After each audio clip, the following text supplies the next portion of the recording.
नमस्कार दोस्तों, target banking knowledge के एक नए वीडियो में आप सबका स्वागत है। दोस्तों, हाल ही में आपने देखा होगा कि बहुत सारे इंश्योरेंस कंपनीज आ गए हैं मार्केट में और जो प्रोडक्ट ये लोग सबसे ज़्यादा बेचना चाहते हैं वो है इंश्योरेंस लिंक्ड इन्वेस्टमेंट प्लान्स। तो ऐसे इन्वेस्टमेंट प्लान्स जिसके साथ इंश्योरेंस का एक कंपोनेंट लिंक होता है। और ये क्यों ऐसा करते हैं? क्योंकि सबसे ज़्यादा जो कमीशन मिलता है इन लोगों को वो इन जैसे प्रोडक्ट से ही मिलता है। भले आपको फ़ायदा हो या ना हो, इनको अच्छा खासा फ़ायदा हो जाता है। इसमें जो रिटर्न्स की ये लोग बातें करते हैं दोस्तों, वो रिटर्न्स जो होते हैं वो इनके परफॉर्मेंस के ऊपर रहता है। अगर इनको अच्छा खासा प्रॉफिट मिला है, इनको अच्छे रिटर्न्स मिले हैं तो आपको भी मिलेगा। और वो उस पे भी एक कैप लगा देते हैं। भले उनको बहुत ज़्यादा प्रॉफिट हुआ हो, आपको वो उतना नहीं देंगे जितना उन्होंने बोला है, उससे ज़्यादा नहीं मिलेगा, लेकिन कम ज़रूर मिल सकता है। तो ऐसे जो प्रोडक्ट्स होते हैं उसमें कोई गारंटी नहीं होता कि आपको कितना मिलेगा। और जो गारंटीड प्रोडक्ट्स की ये लोग बात करते हैं उसमें जो रिटर्न्स होता है वो थोड़ा और कम हो जाता है। इसलिए मैंने क्या किया दोस्तों, जो अपने टॉप इंडियन कंपनीज़ हैं, इंश्योरेंस कंपनीज़ हैं, उन सबको स्टडी किया। जो सबसे टॉप हैं जैसे SBI हो गया, मैक्स हो गया, HDFC लाइफ है, बजाज एलायंस है, तो ऐसे कंपनीज़ को मैंने स्टडी किया।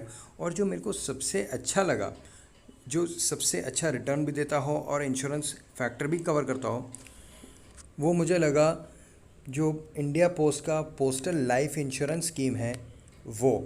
और इसका क्या कारण है मैं पूरा इस वीडियो में आपको समझाऊंगा कि ये सबसे बढ़िया इंश्योरेंस लिंक्ड इन्वेस्टमेंट प्लान क्यों है और ये आपको क्यों लेना चाहिए और कौन कौन लोग ये ले सकते हैं।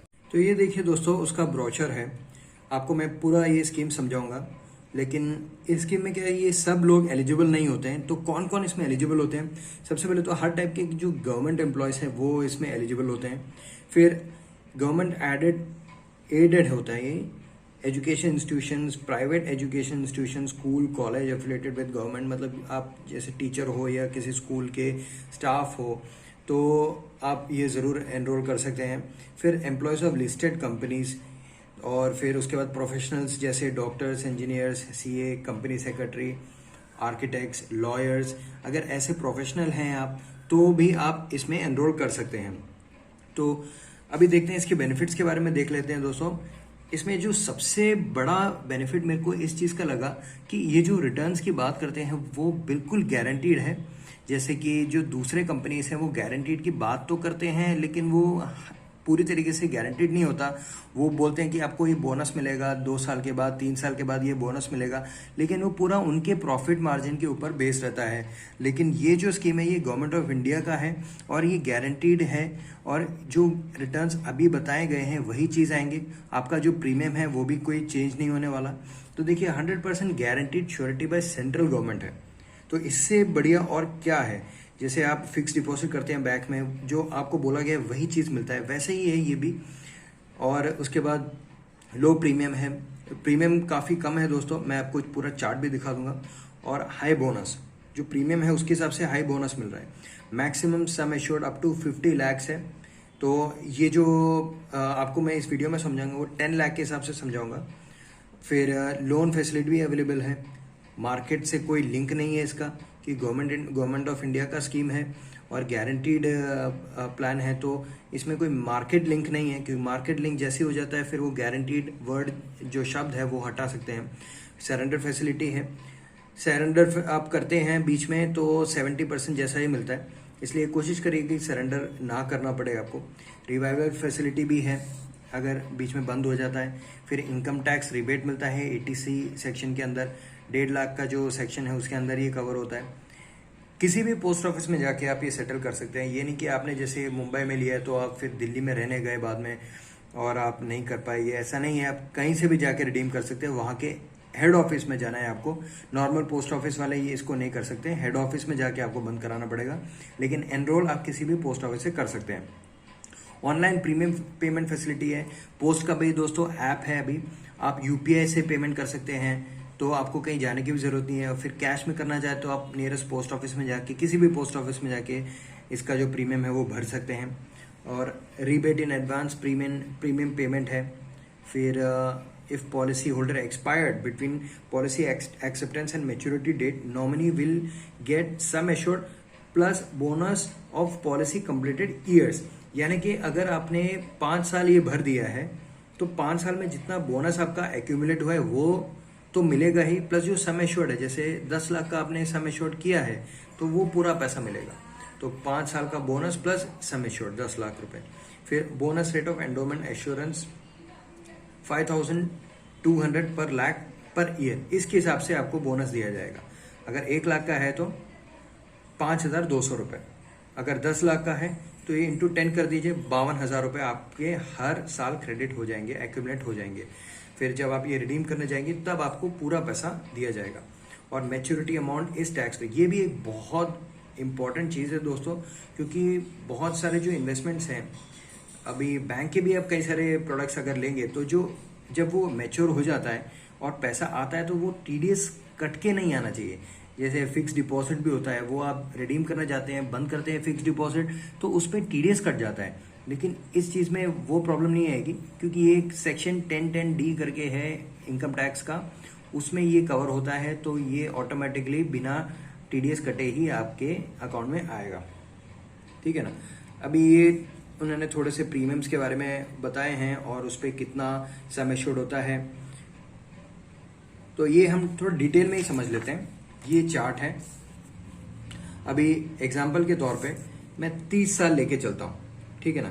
सपोज आपकी उम्र 30 साल है, इसमें से कुछ भी हो सकती है, आप जितने आपका एज जितना कम है उतना कम आपका प्रीमियम जाएगा, इसमें कोई डाउट नहीं है, क्योंकि उतना लॉन्ग आपको पे करना होता है। लेकिन अगर आप समझना चाहते हैं तो मैं ये जस्ट एक एग्जाम्पल के तौर पे 30 साल लेके चलता हूँ, ठीक है ना।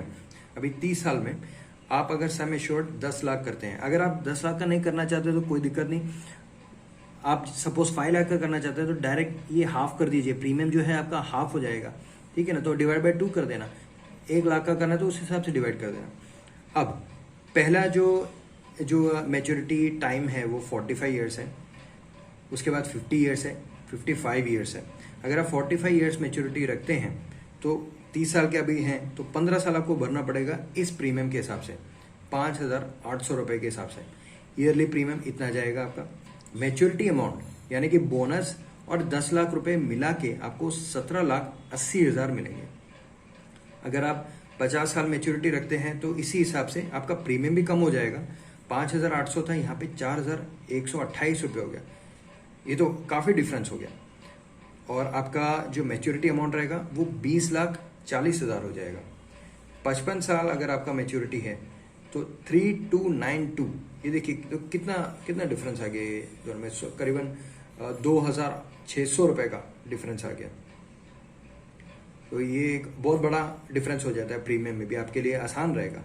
और जो आपका जो मैच्योरिटी अमाउंट है वो देखिए दोस्तों 23 लाख, तो इतना एक डिफरेंस आ जाता है। अगर आप लॉन्गर टाइम के लिए रखेंगे तो प्रीमियम भी कम रहेगा और मैच्योरिटी अमाउंट बढ़ जाएगा। अब मैंने दोस्तों एक कंपैरिजन के लिए पीपीएफ जैसा जो स्कीम है, जो सबसे बढ़िया स्कीम्स में माना जाता है गवर्नमेंट के, 7.10% का इंटरेस्ट देती है और काफ़ी लोग इसमें इन्वेस्ट करना पसंद करते हैं, क्योंकि एक तो टैक्स रिबेट मिलता ही है, साथ में जो कंपाउंडिंग का जो उसमें बेनिफिट मिलता है 7.10% के हिसाब से, उसका काफ़ी एक बेनिफिट मिलता है लेटर ऑन। और इवन पीपीएफ ने म्यूचुअल फंड जैसी स्कीम्स को बीट किया है। अब मैं बहुत ज़्यादा लॉन्ग टर्म के लिए नहीं बोल रहा, शॉर्ट टर्म में भी अगर आप देखें तो कई सारे म्यूचुअल फंड के स्कीम्स को भी पीपीएफ ने बीट किया है। अब इसमें मुझे ये अच्छा लगा कि इस स्कीम ने पीपीएफ को भी बीट किया है ओवरऑल मैच्योरिटी के मामले में। आप पीपीएफ कैलकुलेटर गूगल पे तुरंत निकाल के देखिए, ये प्रीमियम डाल के देखिए, 15 साल पीपीएफ का मैच्योरिटी होता है, उस हिसाब से ये कम ज़्यादा करके देखिएगा, आपको इससे काफ़ी कम मिलेगा। जो मैच्योरिटी अमाउंट है वो पीपीएफ से काफ़ी बढ़िया है पोस्टल लाइफ इंश्योरेंस स्कीम का, और साथ में इसमें इंश्योरेंस कवर भी आता है। तो इससे बढ़िया और क्या चाहिए दोस्तों आपको इंश्योरेंस कवर तो मिल ही रहा है, एडिशन में टैक्स बेनिफिट मिल रहा है, साथ में इतना अच्छा रिटर्न मिल रहा है। और इसमें क्या क्या ज़रूरत है, क्या क्या डॉक्यूमेंट्स की ज़रूरत है, वो हम देख लेते हैं।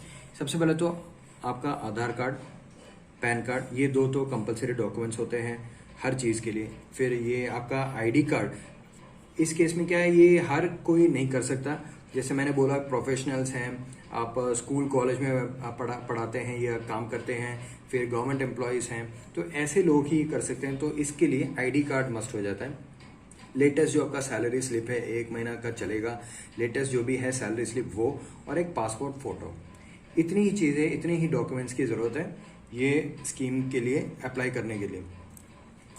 तो इतना था दोस्तों पोस्टल लाइफ इंश्योरेंस स्कीम। ये इंश्योरेंस नाम से आप घबराइएगा नहीं, इन्वेस्टमेंट के लिए भी ये बहुत ही एक अच्छा ऑप्शन है आपके लिए। अगर आप ऑलरेडी इंश्योरेंस, दूसरे इंश्योरेंस कंपनीज में आपका पैसा अटक चुका है, तो इसके बारे में आप सोच सकते हैं। अगर आपके पास थोड़ा बहुत पैसा बचता है और लॉन्ग टर्म के लिए आप प्लान करना चाहते हैं, तो ज़रूर ये एक ऑप्शन आप रखिएगा। और अगर आपने अभी तक कोई इंश्योरेंस स्कीम में पैसा नहीं डाला है, तो ज़रूर मैं रेकमेंड करूँगा कि आप इस स्कीम में जाके अपना पैसा डालें, क्योंकि इसमें एक बेनिफिट ये है दोस्तों, आप प्लान कर सकते हैं आपके हिसाब से। देखिए 45, 50, 55 ये ऐसे एजेस हैं दोस्तों जिसमें आपको कुछ ना कुछ पैसे की ज़रूरत पड़ती है। 55 तो देखिए रिटायरमेंट के पास हो सकते हैं, तब आपको कुछ ज़रूरत पड़ सकती है बच्चों की पढ़ाई के लिए। 45 भी एक ऐसा चेंज वाला एक टाइम रहता है हमारे लाइफ में। तो ऐसा मैच्योरिटी आप डिसाइड कर सकते हैं खुद से, ये फ्लेक्सिबिलिटी आपको देता है ये स्कीम। हर कोई इंश्योरेंस स्कीम ऐसा नहीं देता। प्लस ये हमेशा रहने वाला है, पोस्टल लाइफ इंश्योरेंस है, गवर्नमेंट ऑफ इंडिया का है, हमेशा रहने वाला है हमारे साथ। इंश्योरेंस कंपनीज कई सारे पिट गई हैं, प्रॉफिट नहीं मिला तो इंडिया से भाग गई हैं। कई सारे इंश्योरेंस कंपनीज हैं ऐसे, म्यूचुअल फंड कंपनीज हैं जो यहाँ से भाग गए हैं। फ्रैंकलिन टेम्पल्टन जैसे शानदार कंपनियां जो इतना बढ़िया परफॉर्म कर रहे थे, वो सब यहाँ से भाग गए हैं। तो आप देख सकते हैं ये एक सिक्योर ऑप्शन है आपके लिए। आप ज़रूर मैं ये रिकमेंड करूँगा कि आप ये जाके किसी भी पोस्ट ऑफिस में जाके आज ही अप्लाई करें। धन्यवाद दोस्तों।